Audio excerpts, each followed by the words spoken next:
생각 없이 세상을 사는 사람이 아니라면 누구나 무언가를 기대하며 살아갈 것입니다.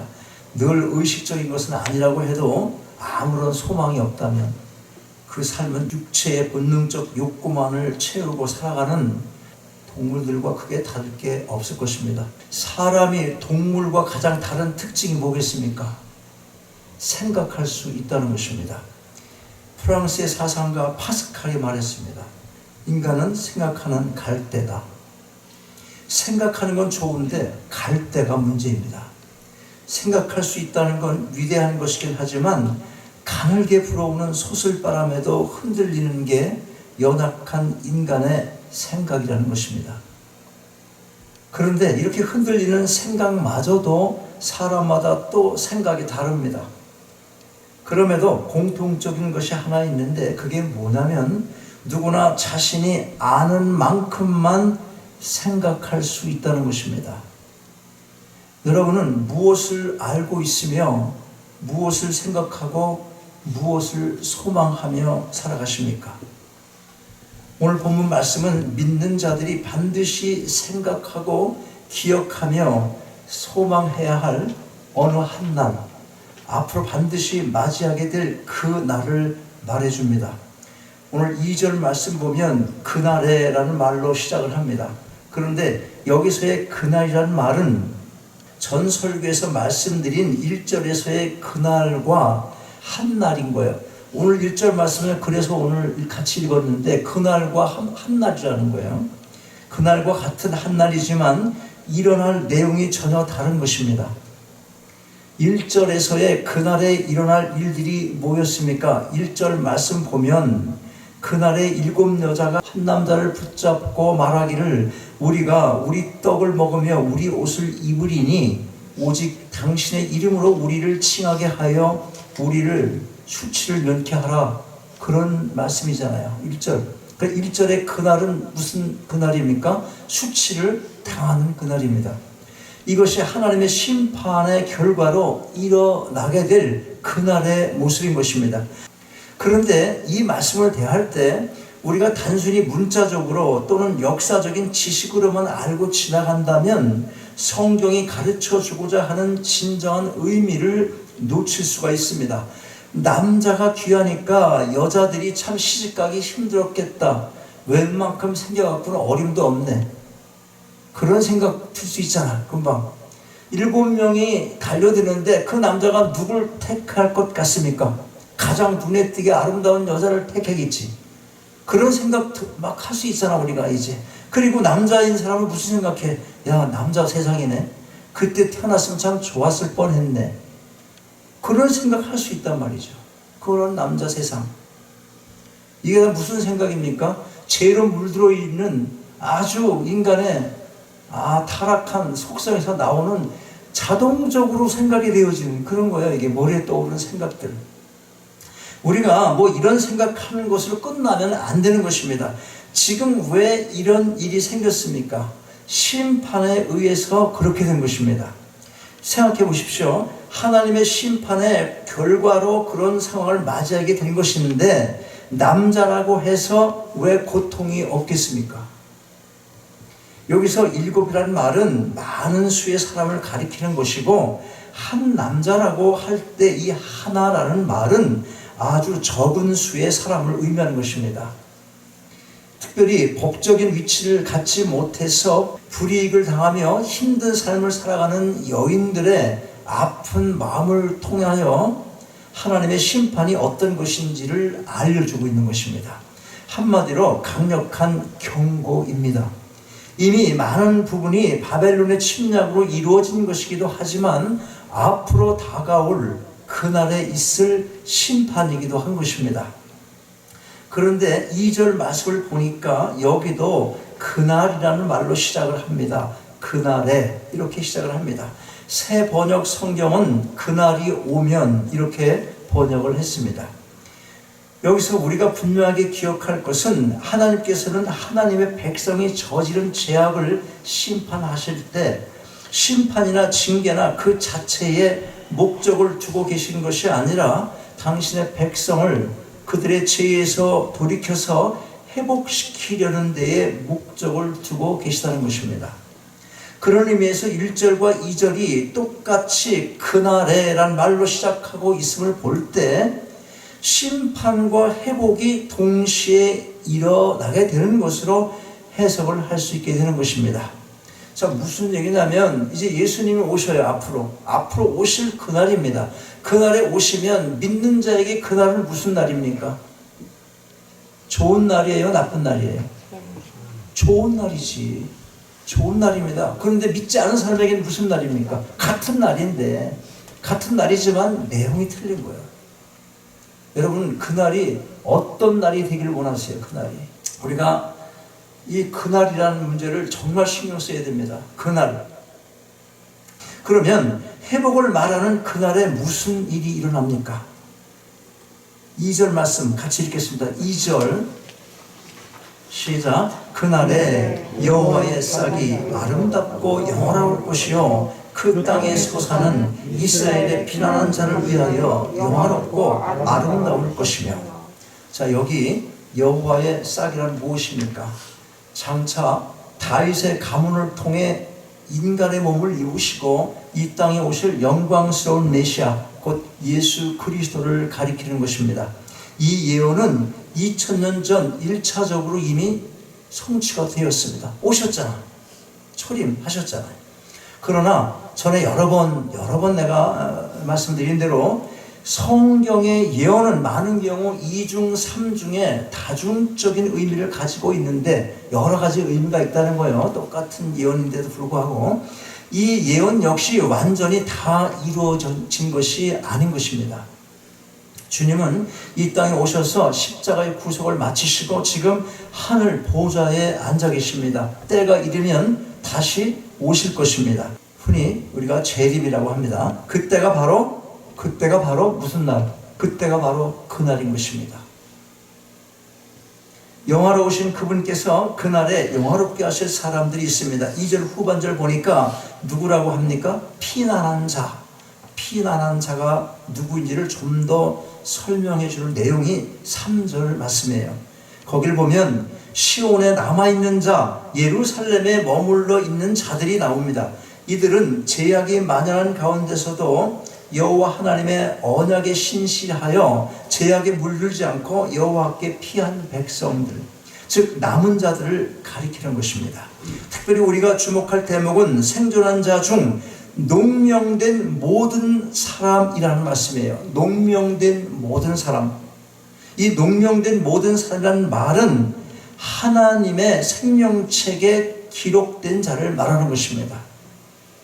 하나님께서 하늘에 생명책을 갖고 계시는데 거기 이름이, 여러분의 이름이 하나님께서 보시기에 합당한 믿음을 소유한 사람들의 그 이름이 다 적혀 있다는 말이에요. 그러나 우리가 알 것은 남은 자들이 따로 있고 농명된 자들이 따로 있다는 의미가 아니라는 것입니다.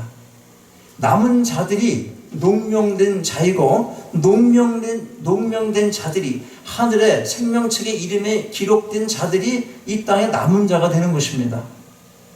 다시 말씀드리면 하나님을 의지하며 악을 멀리하고 하나님께 피하는 데는 자신의 결단과 의지가 필요한 것은 분명합니다.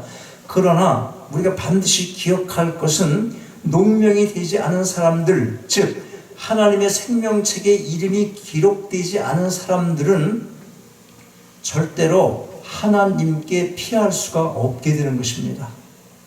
피할 수가 없으니 당연히 남은 자가 될 수도 없는 것입니다. 이것은 신비의 영역으로 하나님께서 섭리해 가시는 방법입니다. 그러므로 악을 멀리하고 하나님께 피하고 싶어도 피할 수 없다면 이런 사람은 아무런 소망이 없는 인생이 되고 마는 것입니다. 이런 일이 절대로 일어나지가 않습니다. 내가 진짜 하나님께 돌아서고 싶고 하나님 피난처 삼고 싶고 하나님 믿고 의지하고 이 땅을 살아가고 싶습니다. 이렇게 진정한 마음을 가진 사람이라면 반드시 하나님께 돌아올 수가 있어요. 그렇게 진정한 마음을 가졌으면 왜 하나님께서 그 마음을 주셨기 때문에. 그런데 아무리 해도 안 돼요. 그런 사람은 그 마음이 진정이 아니라는 거예요. 하나님께서 하늘의 생명책에 기록된 이름이 아니라는 거예요. 선택한 사람이 아니다 하는 것입니다. 교회에도 이렇게 선택하지 않은 사람이 있을 수가 있다는 것이에요. 그래서 마실 때 배도를 한다. 그 말은 그 사람 20년 동안 나랑 같이 교회 한 교회 섬겼는데요. 왜 하나님을 안 믿어요? 그 사람이 믿는 사람인데요. 그런데 하나님께서 선택한 자가 아닌데도 교회에 나올 수가 있다는 거예요. 그렇게 나올 수 있는데 마지막 때 결정이 나. 그렇게. 무슨 말씀인지 아세요? 그러면 배도가 뭡니까? 남아있는 사람들이 볼 때 이상하게 그 사람이 배도한 것 같이 보이는 거잖아. 교회를 안 나와. 그리고 교회를 핍박하고 우리가 볼 때 그 사람이 배도한 것처럼 보여. 그래서 배도하는 자가 있겠고 그러는 겁니다. 코로나 바이러스로 인해서 교회를 떠나. 하나님 믿어도 소용없네 하고 떠나. 우리가 볼 때 뭐예요? 배도잖아. 지금 그런 현상이 일어나고 있다는 것입니다. 그러니까 교회 건성으로 다니면 안 된다니까? 그냥 교회 가서 이상한 친구들 만나고 사람이 어느 정도 외롭고 고독해야 하나님도 만나는 거예요. 절실하게 만날 수 있는 거예요. 인생도 생각하고 세상 거에 바빠서 세상 친구들 만나고 어울려 다니면 하나님 만날 시간도 없어. 생각도 안 나. 지금 당장 좋은데 하나님이 아니라 세상이. 그럼 무슨 하나님을 찾을 마음이 있겠습니까? 자, 누군가가 지금껏 하나님을 멀리하고 전혀 믿지 않았다 할지라도 이제라도 진정으로 하나님을 찾으며 그분께 피하고 싶은 마음이 있다면 그는 반드시 하나님을 만날 수가 있으며 그분께 피할 수가 있게 되고 죽음을 이기고 살 수 있게 되는 것입니다. 정말 그렇다면 하나님께서 선택한 사람이기 때문에 그런 것입니다. 이미 하나님께서 하나님을 찾는 마음을 그에게 부어 주셨기 때문에 그런 거예요. 하나님께서 역사하시지 않으면 결코 인간은 스스로 하나님을 찾을 수가 없어요. 이게 기독교 진리입니다. 이거 놓치면 안 되는 거예요. 믿음의 고백을 한번 생각해 보십시오. 아무나 그 고백에 나올 수 있는 게 아닙니다. 하나님께서 믿음을 주시고 고백할 수 있도록 해주시지 않으면 결코 진실한 고백이 입에서 나오게 되질 않는 것입니다. 여러분은 어떠십니까? 여러분은 이미 오늘 본문에서 여호와의 싹으로 표현하고 있는 분, 곧 2000년 전 이 땅에 오셔서 십자가에 달리시고 우리 위에 피 흘리신 예수 그리스도를 믿는 그 믿음으로 인하여 하나님께 피할 수 있는 자가 되신 것입니다. 이 말은 세상의 모든 악과 싸워 이길 수 있는 능력을 가지고 있다는 말이기도 한 것입니다. 누가 그렇다는 겁니까? 여러분들이 그렇다는 거예요. 구원받기 전에는 그런 능력이 없습니다. 그러나 예수님께서 부활 승천하신 후에 각 사람에게 성령을 부어주셨습니다. 성령은 제3위로 존재하시는 하나님이십니다. 세상의 그 어떤 것과도 싸워 이기게 하실 능력이 있으신 하나님이신 분이세요. 누가? 성령께서 그렇다는 겁니다. 우린 이미 구원받은 자로 이 땅을 살면서 성화의 과정을 살아갑니다. 목표가 무엇입니까? 영화롭게 되는 것입니다. 성령께서 우리를 이끌어 가시고 주님 다시 오시는 그날에 마침내 온전히 영화롭게 해 주실 것입니다. 4절에 보면 성령은 소멸하는 영이라 했습니다. 사람은 누구나 세상을 살면서 이런저런 죄를 많이 짓고 삽니다. 죄인으로 태어났기 때문에 죄를 지을 수밖에 없는 그런 존재로 이 땅을 살아갈 수밖에 없는 것입니다.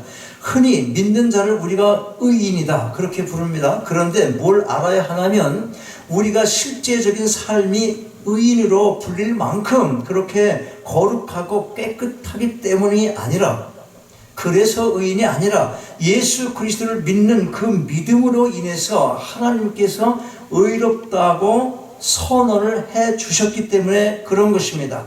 그러므로 여러분 법정 앞에서 여러분은 의인이십니까? 라고 물으면 여러분 대답이 뭐 해야 돼? 의인이어야 되는 거예요. 의인입니다. 그런데 일상에 살면서 당신이 의인입니까? 그렇게 물을 때 저 의인인데요. 그렇게 말하면 미친놈. 그런 소리 듣겠지.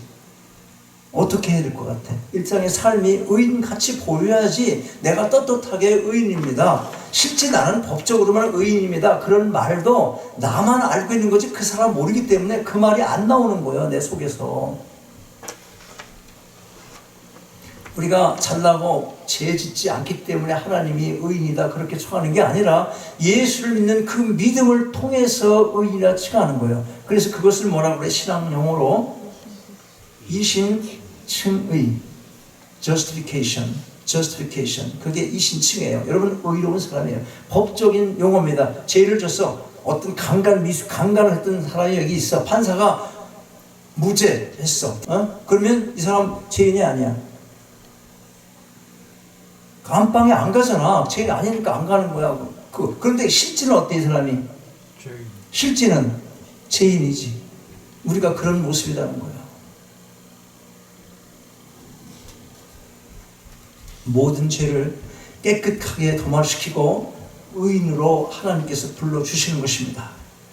소멸의 영이라고 할 때 소멸이라는 말이 심판을 철저히 하시는 분으로 묘사하는 것이기도 하지만 죄를 온전히 없애주시는 분이심을 나타내주는 표현이기도 한 것입니다. 그러면 소멸의 영이신 성령께서 우리를 어떻게 인도하십니까? 오늘 본문과 5절, 6절 보면 마치 출애굽 당시의 광경을 연상하게 해주는데 5절과 6절 같이 읽겠습니다. 5절과 6절 시작. 여호와께서 그 거하시는 온 시온과 모든 지폐 위에 낮이면 구름과 연기 밤이면 화염의 빛을 만드시고 그 모든 영광 위에 천막을 펼치시며 또 천막이 있어서 낮에는 더위를 피하는 그늘을 지으며 또 풍물을 피하여 숨은 곳이 되리라. 아멘. 이것은 1차적으로 바벨론 포로 생활에서의 이스라엘 백성들의 해방을 묘사한 것으로 이미 실현된 것입니다. 그리고 또한 예수 그리스도를 통한 성도들의 궁극적인 구원 사역을 묘사하기도 한 것입니다.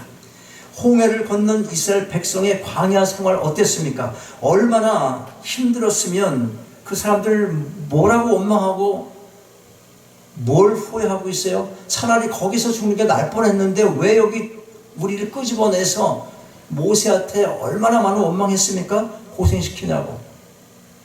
노예 생활을 오히려 그리워하기까지 했어요. 출애굽의 과정은 그 처음부터 만만한 게 아니었어요. 9가지 엄청난 재앙을 내렸음에도 불구하고 바로가 마음을 바꾸지 않았습니다.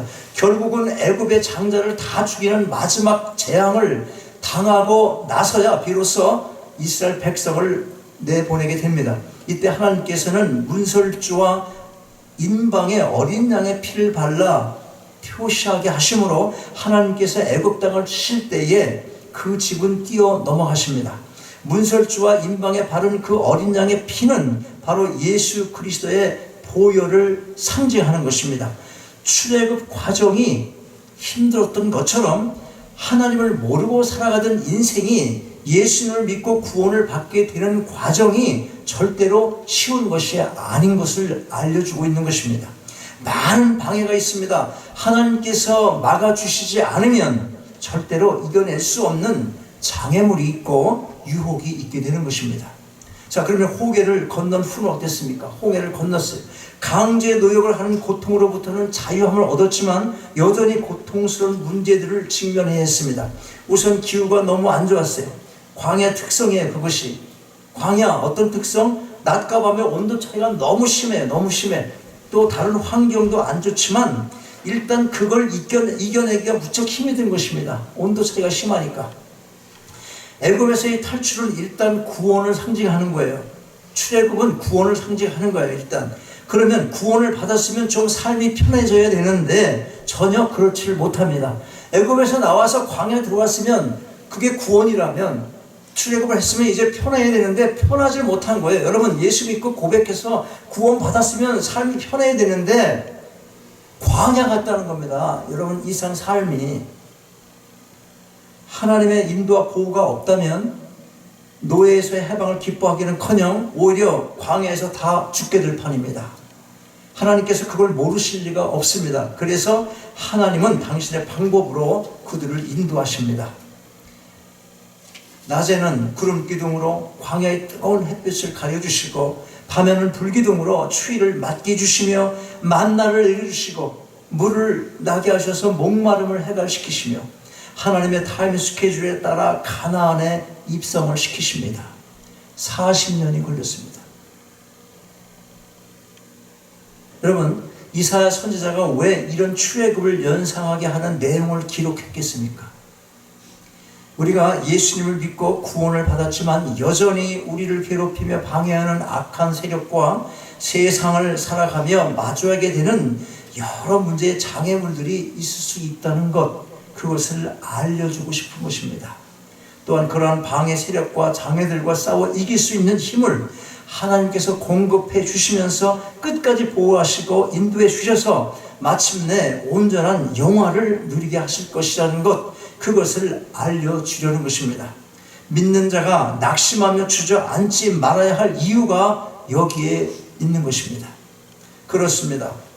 하나님은 지은 죄를 책망하시고 때로는 심판의 채찍을 들기도 하시지만 그 궁극적인 목적은 우리를 돌이키게 하셔서 믿음을 회복시키는 분이십니다. 그리고 다시금 하늘 소망을 갖게 하시고 그 소망을 향한 삶의 길을 인도하시며 또한 그 길을 걸어갈 힘을 공급해 주시는 분, 그분이 바로 우리의 하나님이신 것입니다. 이 땅에 삶이 힘들어도 우리를 지키시며 인도하시는 하나님을 의지하며 마침내 주님 다시 오시는 그날에 여러분 모두가 온전한 영화를 누리게 되시기를 주님의 이름으로 축원합니다. 아버지 하나님, 하나님의 백성된 자의 삶을 살아간다고는 하지만 세상에 악함을 함께하며 알게 모르게 짓고 있는 죄의 모습이 저에게 있다면 깨달아 알게 하시고 돌이키는 결단이 있게 하옵소서. 그리하여 믿음을 회복하게 하시고 믿음에 합당한 삶을 새롭게 하셔서 세상의 대적들이 이 모양 저 모양으로 저희 앞에 서 있을 때 이 세상의 방법이 아니라 오직 하나님만을 의지하게 하옵소서. 그리하여 하나님만을 피난처 삼는 남은 자로서 주님 다시 오실 그날을 소망하며 이 땅을 승리하며 살아가게 하옵소서. 주 예수 그리스도의 이름으로 기도하옵나이다. 아멘. 일어나셔서 함께 찬양하시겠습니다.